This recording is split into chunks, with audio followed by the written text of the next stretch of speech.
నమస్కారం. N24 news వార్తలకు స్వాగతం. ముందుగా వార్తల్లోని ముఖ్యాంశాలు. సంక్షేమ పథకాల అమలుపై సీఎం చంద్రబాబు కఠిన ఆదేశాలు. 5 లక్షల ఇళ్ల నిర్మాణం పూర్తి చేయాలని ఆదేశం. ఇసుక ధరలపై నియంత్రణకు చర్యలకు సూచన. ప్రజాసేవల్లో పారదర్శకత పెంచాలన్న సీఎం.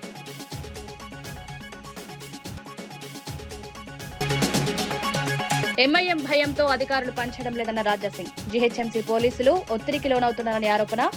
ఫుట్పాత్ ఆక్రమణలపై చర్యలు ఎందుకు లేవని ప్రశ్న. చట్ట పరిరక్షణలో నిష్పాక్షికంగా వ్యవహరించాలని డిమాండ్.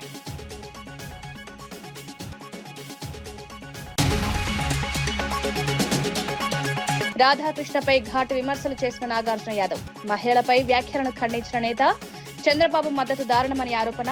రాజకీయాల్లో బాధ్యత అవసరమని సూచన.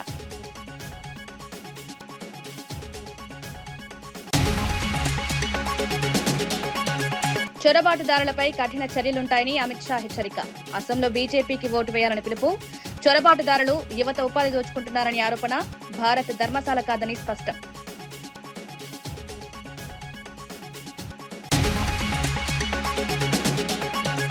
హైదరాబాద్ లో భారీ డ్రగ్స్ రాకెట్ బస్టు. 5గురు అరెస్ట్. 64 లక్షల మత్తు పదార్థాలు స్వాధీనం. పలు ప్రాంతాల్లో సంయుక్త ఆపరేషన్. డ్రగ్ మాఫియాపై కఠిన చర్యలు.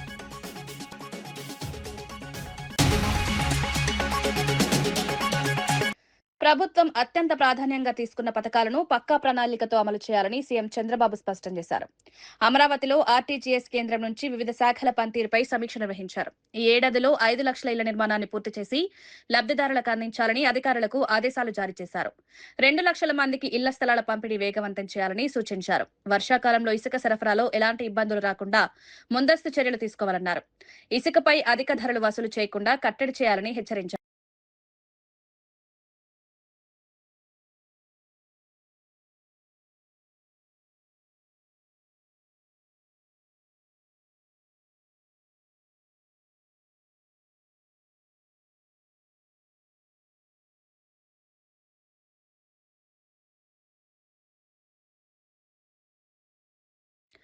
పోలీసులు, మున్సిపల్ అధికారులు ఎంఐఎం నేతలకు భయపడుతున్నారని ఎమ్మెల్యే రాజాసింగ్ ఆరోపించారు. జీహెచ్ఎంసీ, హైడ్రా అధికారులు, పోలీసులు ఎంఐఎం నేతల దౌర్జన్యాలకు ఎదురుదెబ్బ ఇవ్వలేకపోతున్నారన్నారు. హైదరాబాద్ సిపి ఆదేశాలను కూడా పట్టించుకోవడం లేదని విమర్శించారు.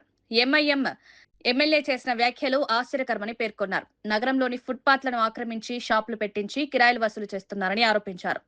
ఇదే పరిస్థితి తన నియోజకవర్గంలో కూడా ఉందన్నారు. ఇలాంటి ఆక్రమణలను ప్రోత్సహించాలా అని ప్రశ్నించారు.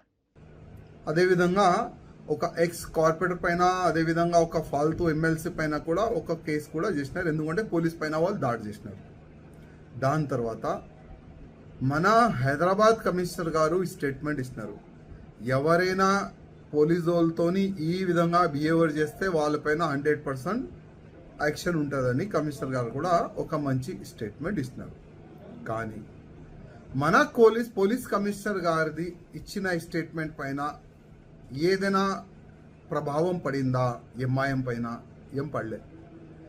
నిన్న ఎంఐఎం ఎమ్మెల్యే ముంతాజ్ ఖాన్ బాజప్తా నిలబడి అదే heritage property clock tower surrounding లో ఉన్న ఎంక్రోచ్మెంట్ ని తీసేసిన మున్సిపల్ అధికారులు, హైడ్రా అధికారులు మళ్ళీ అదే నిలబడి బాజప్తా కూర్చొని మళ్ళీ అదే ఎంక్రోచ్మెంట్ చేపించిండు. ఆయన ఏమంటుండు, నాకు చూసి 20-30 మంది పోలీసు వాళ్ళు చూసి ఉరికిపోయినారు. ఆ విధంగా ఆయన కామెంట్ కూడా చేసిండు. అదేవిధంగా చాలా వరకు ముర్గి చౌక్ చౌరస్తా కాకుండా, క్లాక్ టవర్ కాకుండా హైదరాబాద్ పార్లమెంట్లో ప్రతి ఒక్క ఫుట్పాత్ ని కబ్జా చేపించిన ఇదే ఎంఐఎం వాళ్ళు.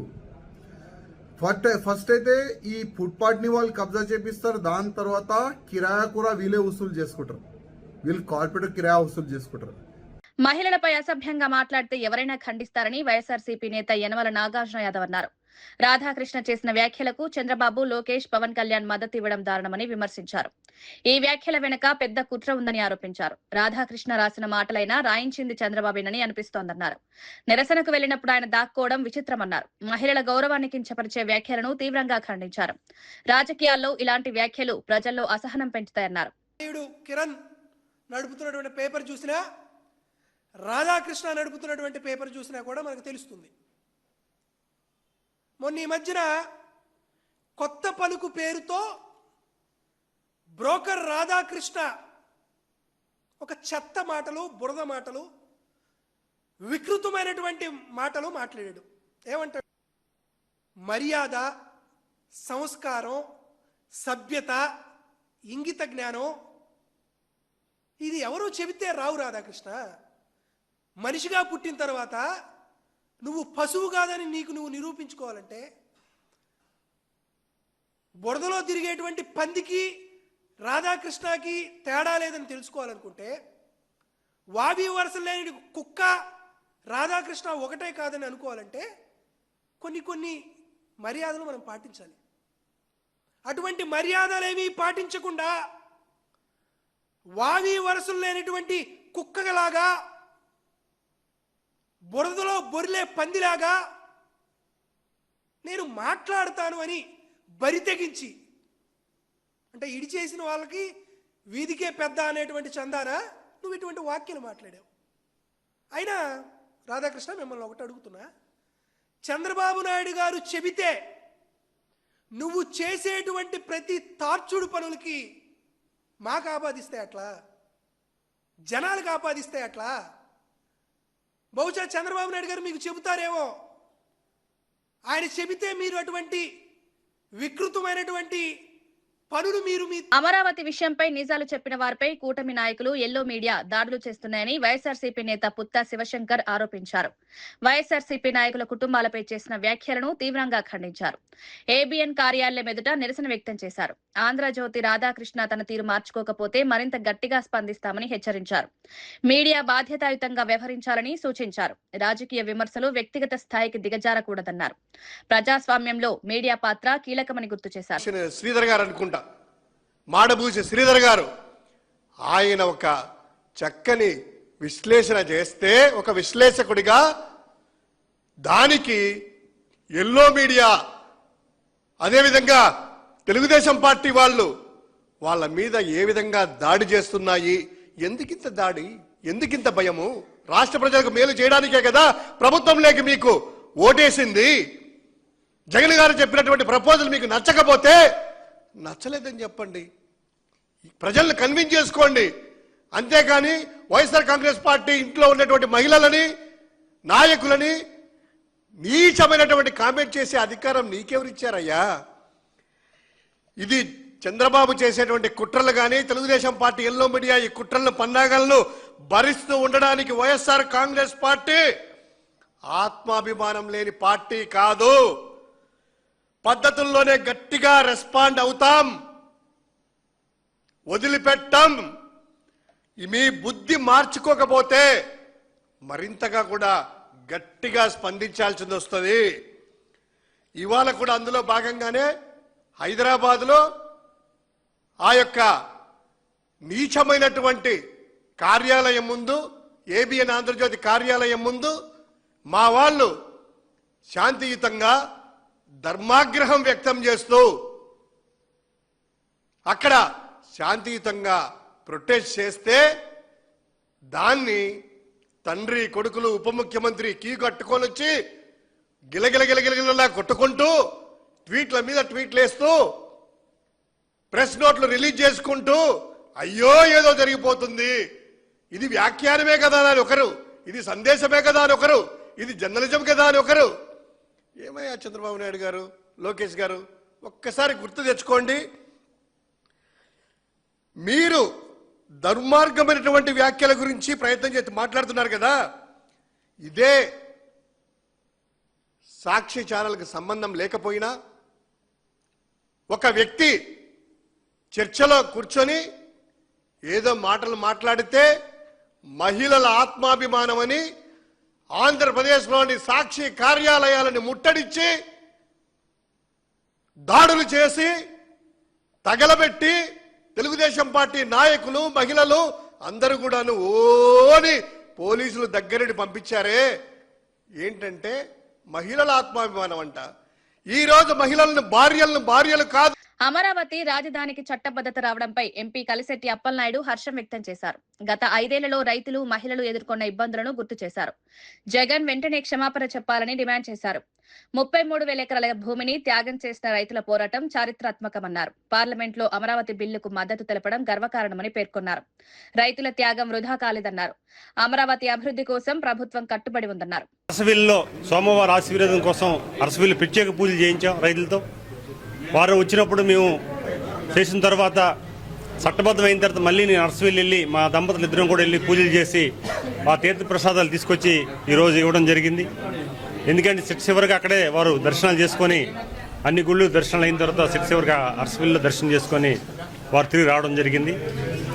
ఆ సందర్భంగా ఈ విజయం అమరావతి రైతులకి అంకితం అవుతుంది. మా గౌరవ ముఖ్యమంత్రి చంద్రబాబు నాయుడు గారి సంకల్పం, వారి విజనరీ, వారి ఆలోచనలు, ఈ దేశ సంపద భవిష్యత్తులో అమరావతితో సాధ్యం అవుద్ది. ఈ రాష్ట్రానికే కాదు దేశానికి కూడా ఒక మంచి పేరు ప్రతిష్టలు వస్తాయని ఒక సంకల్పంతో చేసిన ప్రయత్నానికి ఇది ఒక శుభపరిణామం. జగన్మోహన్ రెడ్డి వాళ్ళ టీము ఎంత కుట్రలబడినా 5 సంవత్సరాల అధికారంలో ఉండి వాళ్ళు ఎన్ని చేసిన తర్వాత వచ్చినప్పుడు కూడా మళ్ళీ ఇప్పుడు వాళ్ళు డైవర్షన్ పాలిటిక్స్ చేస్తూ రకరకాలు మాట్లాడుతున్నారు. ఈరోజు అలాంటి సందర్భంలో చట్టబద్ధమైంది. ఏ మహిళలైతే ఇక్కడ స్ఫూర్తితో వారు ఉద్యమం చేసి నడిపించారో అదే మహిళ ఈరోజు రాష్ట్రపతి గారు కూడా వారు ఆ స్థానంలో కూర్చొని దీనికి ఆమోద ముద్ర వేయడం అనేది కూడా ఇది దేవుడిచ్చిన వరం. ఇది ఒక మంచి శుభపరిణామం. ఇది దేవుడి స్క్రిప్ట్ అనుకోవాలి. ఏ రైతులైతే అవమానం చేశావో, ఏ రైతులైతే అవమానంగా మాట్లాడించారో ఆ రోజు మహిళల కోసం తప్పుగా మాట్లాడిన వ్యక్తులకి మీరు మంత్రులు ఇచ్చారు, సలహాదారులు ఇచ్చారు, ప్రభుత్వ సలహాదారులుగా నియమించారు జగన్మోహన్ రెడ్డి. అదే మహిళల స్ఫూర్తితో ఈరోజు ఒక మన రాష్ట్రపతి గారు అదే మహిళ ఈరోజు తుది సంతకం కూడా పెట్టడం అనేది ఇది దేవుడి స్క్రిప్ట్. మీరే చెప్తారు కదా దేవుడి స్క్రిప్ట్ అని, కరెక్ట్గా జరిగింది. అందుకు ఈరోజు స్వయంగా ఆ మహిళా సోదరీమణుల్ని గౌరవించాలని ఇక్కడ రావడం జరిగింది. వాళ్ళు కూడా మాకు స్వాగతం పలికి మమ్మల్ని కూడా గౌరవించినందుకు మా ఉత్తరాంధ్ర ప్రజానీకం తరపున వారికి కూడా ప్రత్యేకమైన ధన్యవాదాలు తెలియజేసుకుంటున్నాం. ఇదే స్ఫూర్తితో ఇదే ఉద్యమాన్ని, ఎందుకంటే ఇది ఒకరోజుతో అయిపోయింది కాదు, ఇది తెలుగువాడు గర్వపడే విధంగా. ఎందుకంటే మాకు విదేశాల నుంచి దేశాల్లో ఉన్న ప్రతి ఒక్కరు కూడా మాకు మెసేజ్లు వాట్సాప్లు పెడుతున్నారు. అది ముఖ్యంగా ఒక రైతు బిడ్డగా నేను పార్లమెంట్లో ఇద్దరికి అవకాశం తెలుగుదేశం సభ్యులకు వస్తే మా పెంపసాని గారికి ఇక్కడ లోకల్ పార్లమెంట్ సభ్యుడు వారికి అవకాశం వస్తే తర్వాత నాకు రావడం ఉత్తరాంధ్ర సభ్యుడిగా ఓ రైతు బిడ్డగా ఈరోజు నాగల పెట్టి దున్నిన రైతుగా, ఈరోజు వ్యవసాయం చేసిన రైతుగా నేను పార్లమెంట్లో అమరావతి బిల్లుని సపోర్ట్ చేసే విధంగా నాకు గౌరవ ముఖ్యమంత్రి గారు నారా లోకేష్ గారు అవకాశం ఇవ్వడం చాలా ఆనందం కలుగుతుంది. సగర్వంగా ఫీల్ అవుతున్నాం. ఆ రోజు అమరావతి రైతులకి వారు ఉత్తరాంధ్ర వచ్చినప్పుడు మేము ఆదరించాం. ఆ రోజు అనుకోలేదు నేను యాక్చువల్గా పార్లమెంట్ సభ్యుడు అవుతానని. పార్లమెంట్లో అదే బిల్లుని, అమరావతి బిల్లుని నేను మద్దతు తెలిపే తీర్మానంలో నేను పాల్గొంటానని. ఇది కూడా దేవుడి స్క్రిప్టే. అందుకు ఈరోజు దేవుడు అద్భుతమైన అవకాశం మాకు ఇచ్చారు. అందుకు మనస్ఫూర్తిగా ముఖ్యమంత్రి చంద్రబాబు నాయుడు గారికి, మా నియోజకవర్గం పార్లమెంటు ప్రజానీకానికి, నారా లోకేష్ గారికి, ఎన్డీఏ కూటమికి అందరికి కూడా ప్రత్యేకమైన మీ ద్వారా ధన్యవాదాలు తెలియజేసుకుంటూ, భవిష్యత్తులో మనం కూడా ఇక్కడ మన రాష్ట్రంలో కాదు సంబరాలు, మన దేశంలో ఉన్న తెలుగు వాళ్ళందరూ కూడా సంబరాలు చేసుకుంటామని మెసేజ్ ఇవ్వడం జరిగింది. రేపు 10వ తారీఖుని మహారాష్ట్రలో బాంబేలో మన తెలుగువారు అసోసియేషన్ ఆధ్వర్యంలో ఇన్విటేషన్ వచ్చింది. అక్కడ కూడా సంబరాలు జరుగుతున్నాయి. రేపు 10వ తారీఖున అక్కడ భారీ ఎత్తున అక్కడ ఏర్పాట్లు జరుగుతున్నాయి. అక్కడే తర్వాత భువనేశ్వర్లో ఇతర మన రాష్ట్ర దేశంలో ఉన్న ప్రధాన క్యాపిటల్లో మన తెలుగువారు ఉన్న ప్రాంతంలో కూడా సంబరాలు చేస్తున్నారు. ఆ సంబరాలకు కూడా నేను అటెండ్ అవుతున్నాను. ఈరోజు ఒక అద్భుతమైన అవకాశం. లక్నోలో కూడా జరుగుతుంది, అక్కడ కూడా వెళ్తున్నాం. ఈరోజు మన తెలుగువాడు ఎక్కడున్నా సరే, మన విదేశాల్లో మనం చూసాం, వాళ్ళ కేకులు కట్ చేసుకొని వాళ్ళ ఆనందం పరిస్థితి. అంటే అమరావతి రాజధాని ఉండాలని మన 5 కోట్ల ఆంధ్రలో కాదు, దేశ విదేశాలున్న ప్రపంచంలో ప్రతి ఒక్క తెలుగువాడు కూడా గర్వపడే విధంగా చట్టబద్ధమైంది. దీనికోసం పోరాటం చేసిన అమరావతి రైతులకి వారికి పాదాబంధనం చేసుకుంటూ ప్రతి రైతుకు కూడా, ఎందుకంటే ఈరోజు వాళ్ళ ప్రాణాలు పోయాయి, ఆస్తులు పోయాయి, అన్ని రకమైన ఇబ్బంది గురి చేశారు. ఎక్కడ కూడా తగ్గకుండా వారు చేశారు. నేను మొన్న పార్లమెంట్లో మాట్లాడినట్లుగా భూమికి రైతుకు ఉన్న బంధాన్ని కూడా నేను చెప్పాను. ఒక తల్లికి బిడ్డకి ఉన్న పేగు బంధం ఎలాంటిదో అమరావతి రైతులే కాదు, భూమికి రైతుకు ఉన్న అనుబంధం కూడా నేను చెప్పగలిగాను. అలాంటి ఒక సెంటు భూమి అంటే కొన్ని సందర్భాల్లో గొడవలు వచ్చే సందర్భాలు మనం చూసాం. కానీ 33,000 ఎకరాలు 29,000 మంది రైతులు స్వచ్ఛందంగా వచ్చి చంద్రబాబు నాయుడు గారిపై నమ్మకంతో వారికి ఉన్న అనుభవంతో ఈ రాజధాని తెలంగాణ డీజీపీ జితేందర్ ములుగు జిల్లాలో పర్యటిస్తూ భద్రతా ఏర్పాట్లపై సమీక్ష నిర్వహించారు. కర్రెగుట్ట ప్రాంతంలో పరిస్థితులను పరిశీలించి పోలీసు అధికారులతో సమావేశమయ్యారు. పామునూరులో కొత్తగా నిర్మించనున్న పోలీస్ అవుట్ పోస్టుకు శంకుస్థాపన చేశారు. గిరిజన ప్రాంతాల్లో శాంతి భద్రతలు కట్టుదిట్టంగా ఉండేలా చర్యలు తీసుకోవాలని ఆదేశించారు.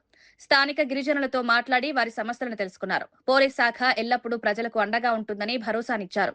మావోయిస్టు ప్రభావం ఉన్న ప్రాంతాల్లో అప్రమత్తంగా ఉండాలని సూచించారు.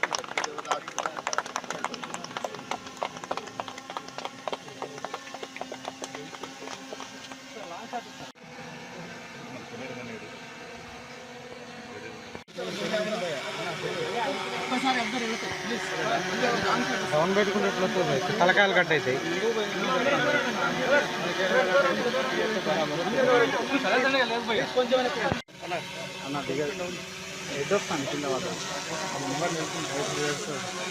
ఎవరా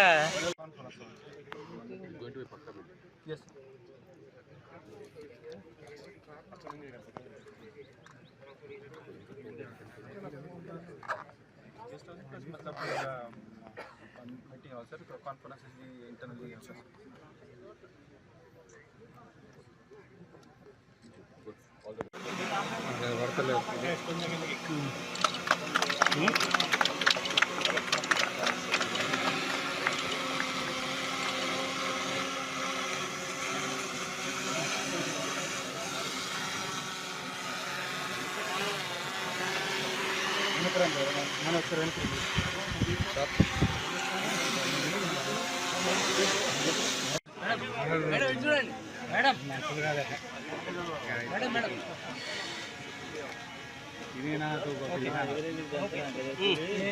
ओके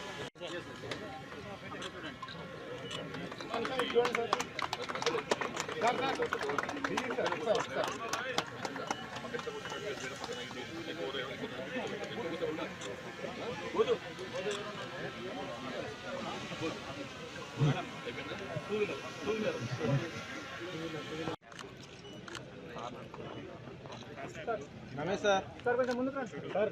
సార్ మీరు వెనక్కి రండి, కొంచెం ముందుకు రండి సార్. కొంచెం జరపండి సార్. సార్ మీరు రమేష్ సార్ చూడండి. ఓకే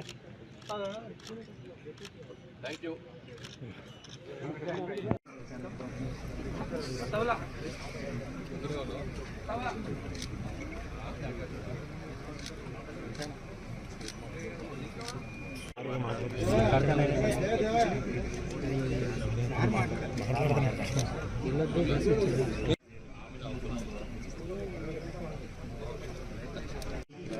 ఇటు చూడండి, ఇటు చూడండి. కొత్తగా ఉంది, కొత్త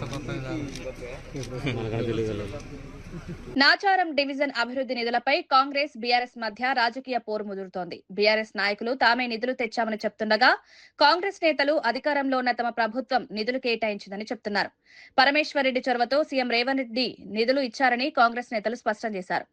బీఆర్ఎస్ నాయకులు గత 10 ఏళ్లలో ఏం అభివృద్ధి చేశారో చెప్పాలని సవాల్ విసిరారు. సీఎం చిత్రపటానికి పాలాభిషేకం చేయడంపై బీఆర్ఎస్ అభ్యంతరాలు వ్యక్తం చేయడం రాజకీయంగా చర్చనీయాంశమైంది. మీరు చేసిరంటారు కదా, మీరు చేసిన ఏమో చెప్పుకోండి, మేము వద్దంటలేము. మీరు ఏం చేసిరో మీరు చెప్పుకున్నదేమో. మేము ఎక్కడ కూడా ఇక్కడ ఉన్న మా నాయకులతో ఒకటే మీ విన్నపం ఏం చేసినామంటే, మీరు అధికారంలో ఉన్నప్పుడు మేము ప్రోటోకాల్ పద్ధతిలో మేము ఎప్పుడు కూడా మేము అడ్డుకోలే. ఎందుకంటే మీకు ఉన్న ఇక్కడ బీఆర్ఎస్ నాయకులు చాలా మంది మాకు ఫోన్ చేసి, అన్న మరి ఆ ప్రోగ్రామ్ చేస్తున్నాం మీరు రారంటే, ఇంకో చూడన్నా ఆయన అధికారికంగా మనము ఎన్నుకోబడ్డారు కాబట్టి ప్రోటోకాల్ పంచాలి ఉంటుంది కాబట్టి, కానీ తొందరలో మాకు కూడా మంచి రోజులు వస్తాయి, ఖచ్చితంగా ఆ రోజు వచ్చినప్పుడు మేము కూడా వస్తామని చెప్పి చేసినాం. ఇవాళ అధికారం అంతా అయిపోయినాక ఎవరు మాట్లాడితే వాళ్ళు ప్రెస్ మీట్ పెట్టి ఎవరికి వాళ్ళు చిన్న చిన్న విషయాలకి మీరు ఎందుకు ఫ్రస్ట్రేషన్ అవుతారు?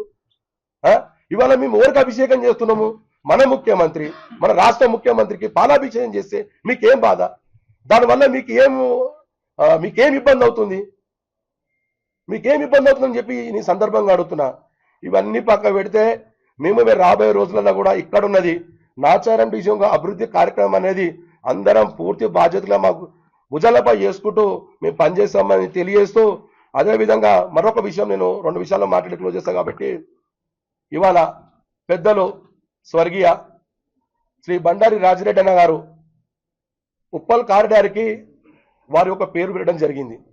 నిజంగా ఉప్పల్ కాన్స్టిట్యున్సీలో ఉన్న ప్రతి ఒక్క కాంగ్రెస్ నాయకుడు చాలా అభినందించి మేము ఆనందపడ్డాం. ఎందుకంటే వాస్తవానికి డే 1 నుంచి కూడా అన్నగారు మన కాంగ్రెస్ పార్టీకి ఎన్నో సేవలు చేశారు కాబట్టి మేము సంతోషించాం. కానీ గమ్మత్తైన విషయం ఏంటంటే అవతల పార్టీ వాళ్ళు ఫోన్ చేసి, మీ పార్టీ వాళ్ళు ఫోన్ చేసి, అరే భయ్ మీ పార్టీ పేరు మనం మంచి పెడుతున్నారు, మీకు ఇబ్బంది అంటే, మాకేం ఇబ్బంది అన్నా, మా గౌరవ ముఖ్యమంత్రి చెప్పింది ఒకటే, సీనియర్లకు గౌరవించి పార్టీ పట్ల ఎవరైతే కష్టపడతారో వాళ్ళకు నిజమైన న్యాయం జరగాలంటే, నిజమైన న్యాయం చేయాలంటే మీకు నిదర్శనం ఇవాళ ఉప్పల్ కారిడార్కి రాజరెడ్డి పేరు పెట్టడం అనేది నిజంగా మా ముఖ్యమంత్రి గారికి నిజంగా నేను అభినందిస్తూ వాళ్ళకి నేను నిజంగా ధన్యవాదాలు తెలుపుతున్నాను. అదేవిధంగా రెండోది, ఇవాళ మాట్లాడుతురుగా ఇవాళ మీరు అన్ని విషయాలుగా అన్ని నాచర ప్రజలు వింటురు, నాచర ప్రజలు అన్ని తెలుసు, ఎవరు ఎప్పుడు ఏం మాట్లాడతారు, ఎవరు ఎప్పుడు ఏం చేస్తారు అనేది. ఇది ఈ సభాముఖంగా నేను చెప్పేది ఏంటంటే, రేపు నాచారం డివిజన్లో అదేవిధంగా హెచ్ఎం డివిజన్లో రాబోయే రోజులలో కాంగ్రెస్ పార్టీ అనేది ఖచ్చితంగా జెండా ఎగరవేయబోతుంది. ఖచ్చితంగా రాబోయే రోజులలో కూడా కొబ్బరికాయ కూడా మేమే కొడతాము. ఈ 2 డివిజన్లలో కూడా ఖచ్చితంగా ఏ పనున్నా కూడా మేమందరం కూడా మా భుజాలపై చేసుకుని చెప్పి ఈ సందర్భంగా తెలియజేస్తూ, మరి ఇక్కడ విచ్చేసిన మా పెద్దలందరికీ మరొకసారి ధన్యవాదాలు తెలియజేస్తూ, మరి ఇప్పుడే మా అన్న పెద్దలు మన టీపీసీసీ స్టేట్ కన్వీనర్ వంటి హెచ్ఆర్ మునన్న గారు, అదేవిధంగా డీసీసీ స్పోక్ పర్సన్ గారు వాళ్ళ యొక్క అమూల్య సందేశాన్ని చెప్తున్నారు. అస్సాం ఎన్నికల నేపథ్యంలో కేంద్ర హోంమంత్రి అమిత్ షా కీలక ప్రకటన చేశారు. బీజేపీ 3వ సారి అధికారంలోకి వస్తే చొరబాటుదారులను దేశం నుంచి వెలివేస్తామని స్పష్టం చేశారు. కాంగ్రెస్ పాలనలో అస్సాం చొరబాటుదారులకు కేంద్రంగా మారిందని విమర్శించారు. వారు స్థానిక యువత ఉపాధిని, పేదల రేషన్ను దోచుకుంటున్నారన్నారు. ఏప్రిల్ 9న బీజేపీకి ఓటు వేసి చొరబాటుదారులను పారద్రోలాలని ప్రజలకు పిలుపునిచ్చారు. భారత్ ధర్మశాల కాదని దేశ భద్రతకు ప్రాధాన్యమిస్తామని తెలిపారు. 9 अप्रैल को कमल के निशान पर जब बटन दबाए तब इतने गुस्से के साथ दबाना है कि बटन तो हेलाकांडी में दबे मगर देश भर के घुसपैठियों को करंट लगे, ऐसे बटन दबाना है। भाइयों बहनों, कांग्रेस पार्टी ने सालों तक असम को घुसपैठ का मुख्य द्वार बनाया। असम के 9 जिले घुसपैठिया बहुल हो गए। मैं आज हेलाकांडी की इस पवित्र भूमि से कहकर जाता हूं, ये भारत की भूमि है, यहां कोई घुसपैठियों की जगह नहीं है। ये घुसपैठिया हमारे चाय बागान के श्रमिक की मजदूरी खाते। హైదరాబాద్ లో భారీ డ్రగ్స్ రాకెట్ ను పోలీసులు బస్ట్ చేశారు. హెచ్న్యూ, సనత్ నగర్, చిలకలగూడ, ఆదిబట్ల ప్రాంతాల్లో సంయుక్త ఆపరేషన్ నిర్వహించారు. 64.35 లక్షల విలువైన మత్తు పదార్థాలను స్వాధీనం చేసుకున్నారు. ఈ కేసులో 5గురు అనుమానితులను అరెస్ట్ చేసినట్లు task force DCP Vaibhav Gaikwad తెలిపారు. నగరంలో డ్రగ్స్ సరఫరా నెట్వర్క్ పై కఠిన చర్యలు కొనసాగుతున్నాయన్నారు. యువతను లక్ష్యంగా చేసుకుని జరుగుతున్న అక్రమ కార్యకలాపాలను అరికట్టేందుకు పోలీసులు కట్టుదిట్టమైన చర్యలు తీసుకుంటున్నారు. ఈ ఆపరేషన్ తో డ్రగ్ మాఫియాపై మరో పెద్ద దెబ్బ పడింది. సబ్జెక్ట్ మేము ఈ రోజు సీజ్ చేశాము. ఈ అక్షయ్ పటేల్ అది గ్రాడ్యుయేషన్ కంప్లీట్ అయిన తర్వాత అది బార్న్ అండ్ బాటప్ హైదరాబాద్ నుంచి ఉన్నారు. ఇది గ్రాడ్యుయేషన్ కంప్లీట్ అయిన తర్వాత ఇనీషియల్గా ప్రైవేట్ కంపెనీలో జాబ్ చేశారు. సబ్సిక్వెంట్గా వాళ్ళు ఒక టైల్స్ బిజినెస్ కూడా స్టార్ట్ చేశారు. బట్ ఈ బిజినెస్లో లాస్ అయ్యి ఫైనాన్షియల్ కన్స్ట్రెంట్తో తర్వాత పర్సనల్ మ్యాటర్తో వాళ్ళు స్లోలీ ఈ డ్రగ్ హ్యాబిట్స్లో అలవాటు అయ్యారు. ఈ అలవాటు అయిన తర్వాత వాళ్ళు ఈ డ్రగ్ కన్జంప్షన్ చేసి తర్వాత సబ్సిక్వెంట్గా వాళ్ళు లోకల్ సబ్ పెడ్లర్ అండ్ తర్వాత పెడ్లర్గా ఇక్కడ పని స్టార్ట్ చేశారు. వాళ్ళ రెగ్యులర్గా ఈ డిటిడిసి కురియర్, మిగతా కురియర్ నుంచి గోవా నుంచి ఇది మటీరియల్ పిలవడం అండ్ ఇక్కడ సబ్ పెడ్లర్కి అమ్మడం అది రెగ్యులర్గా స్టార్ట్ చేశారు. సో ఇది ఒకటి అక్షయ్ పటేల్ అండ్ తర్వాత ఇక్కడ అక్షయ్ పటేల్తో ఒక సబ్ పెడ్లర్ బాబురి ఆదిత్య వర్ధన్ ఇద్దరికి కూడా మేము ఈరోజు అరెస్ట్ చేశాము.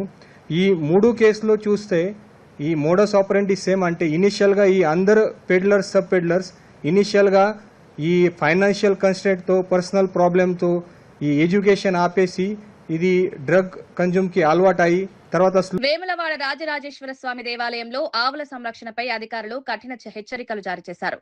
దేవాలయానికి చెందిన ఆవులను సరైన విధంగా సంరక్షించాలని రైతులు భక్తులకు సూచించారు.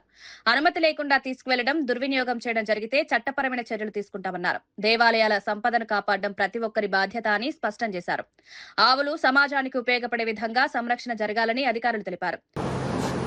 కోడెలను, నిజ కోడెలను స్వామివారికి సమర్పించిపోవడం, వాటిని పెంచి పెద్ద చేసిన తదుపరి ఈ ప్రాంతంలో ఉన్నటువంటి పేద రైతులకు ఉచితంగా అందజేసి వారి వ్యవసాయంలో చేదోడు వాదోడుగా ఉండే విధంగా రాజన్న ప్రసాదంగా ఈ ప్రభుత్వం వచ్చిన తర్వాత అందివ్వడం జరుగుతూ ఉంది. అర్హులైనటువంటి వారిని ఆన్లైన్ ద్వారా దరఖాస్తులు తీసుకొని వారికి ఇచ్చేటువంటి కార్యక్రమం ప్రతి సందర్భంలో జరుగుతున్నటువంటి పారదర్శకంగా జరుగుతున్న సందర్భం. ఆరోగ్యంగా ఉండే విధంగా వాటికి సకాలంలో సమయానికి మేత వేసేటువంటి విధానం, కొంతమంది ఒకరిద్దరు అక్కడక్కడ తప్పుదారిలో పోతున్నటువంటి పరిస్థితిని కూడా గమనించి అలాంటి వారిపైన ఫిర్యాదులు వస్తే చట్టపరంగా కఠిన చర్యలు తీసుకునే విధంగా కూడా ఒక నియమాలను రూపొందించడం జరిగింది. వార్తలు ముగించే ముందు ముఖ్యాంశాలు మరోసారి. సంక్షేమ పథకాల అమలుపై సీఎం చంద్రబాబు కఠిన ఆదేశాలు. 5 లక్షల ఇళ్ల నిర్మాణం పూర్తి చేయాలని ఆదేశం. ఇసుక ధరలపై నియంత్రణకు చర్యలకు సూచన. ప్రజాసేవల్లో పారదర్శకత పెంచాలన్న సీఎం.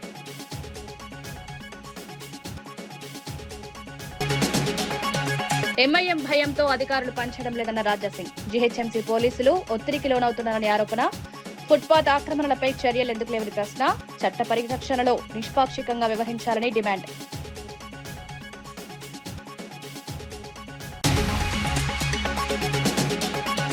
రాధాకృష్ణపై ఘాటు విమర్శలు చేసిన నాగార్జున యాదవ్. మహిళలపై వ్యాఖ్యలను ఖండించిన నేత.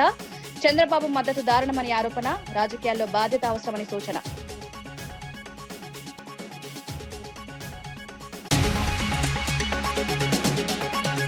చొరబాటుదారులపై కఠిన చర్యలుంటాయని అమిత్ షా హెచ్చరిక. అసోంలో బీజేపీకి ఓటు వేయాలని పిలుపు. చొరబాటుదారులు యువత ఉపాధి దోచుకుంటున్నారని ఆరోపణ. భారత్ ధర్మశాల కాదని స్పష్టం.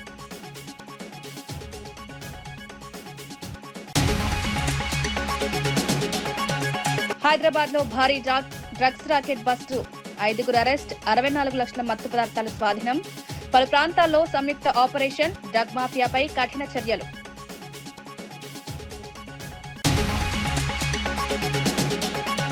ఈనాటి వార్తా విశేషాలు మరో బులెటిన్లో మళ్ళీ కలుద్దాం. నమస్కారం.